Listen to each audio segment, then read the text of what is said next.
Hello, hello, hello. Welcome back to Refresh Stories Book Chat. Today we're here with another author. I love talking to authors. It's always so inspiring. And if I could have told the 5-year-old me who loved reading so much that she would grow up and talk to writers and authors and all of these creative, wonderful people, she would not have believed it. So I'm very excited about today's guest. Why don't you introduce yourself? Hi, I'm Danit Brown. I'm a fiction writer. I live in Michigan with my three children. I recently published my first novel, Television for Women, which is about 32-year-old Esty who is not sure she wants to have kids, but decides that, when you're 32, you should have them. Okay, so she gives birth and she immediately starts to suspect that maybe having a baby is really different than the way it looks on TV and in the movies. That sounds fascinating, by the way. I think that so many of us go through that, and this sounds like an amazing novel. Were you always somebody that loved to write?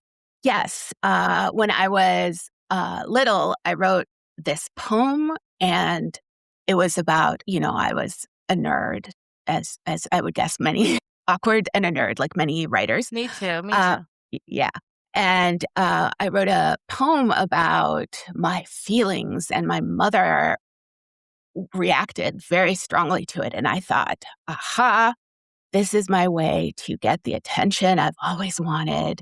And so basically from then on, I was pretty sure I was going to be a writer. I love that. So where did the spark for this novel come about? So this novel is inspired by two things.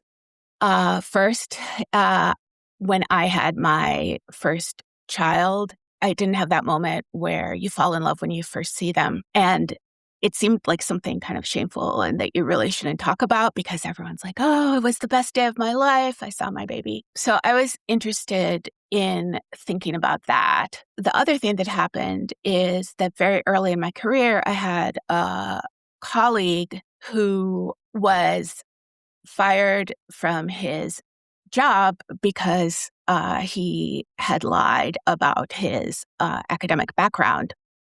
And at the time, he was married, and I spent a lot of time wondering about his wife, who he had met presumably after he had lied about his background. And I just was so fascinated and wanted to know whether she knew or didn't know that this was a possibility, that the person she married wasn't maybe the person she thought she married. That's fascinating. I love that. So who would you say is the ideal reader for this book? I think ideally it would be people who are interested in motherhood and in portrayals of motherhood. It's good, I think, if you are a mom, and it's also good if you're not. Some people say it reaffirms not wanting to be a mom for them, but I personally love being a mother. Yeah. So another thing that the book does that I haven't seen a lot of is, so it obviously is about postpartum depression, but not the kind where you're going to drive your kid into a lake. And I think we don't see moderate depression a lot in fiction, and that was something I was kind of interested in, like the way that depression plays out in real life versus the more dramatic way that the media likes to portray it. Well, I can't wait to read this. It sounds like a perfect summer read or a vacation read and something you could definitely talk about with your friends. So, where can we buy the book? The book is available everywhere. You can order it online, hopefully find it in your local bookstore. So just basically wherever you go to find your books, it should be there. And remind us one more time for people that just tuned in later to the podcast. What is the book title again? The book title is Television for Women. Television for Women. What a great title that is. One more question for you before we go.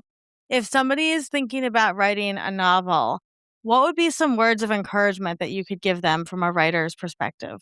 So I think one of the things that I tell my students, because I teach writing, is just to be patient and kind and to yourself and not try to measure yourself up against the way that you think writers ought to live or ought to be. It's a marathon. And I really think that the difference between writers who succeed and writers who end up just writing as a hobby for their life is not talent, but rather like perseverance. So it really is a marathon.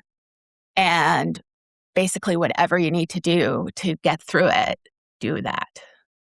I love that. I love that. I think that's great. Great metaphor for life too. I love that. Thank you so much. I'm very excited to read the book. Thank you for having me.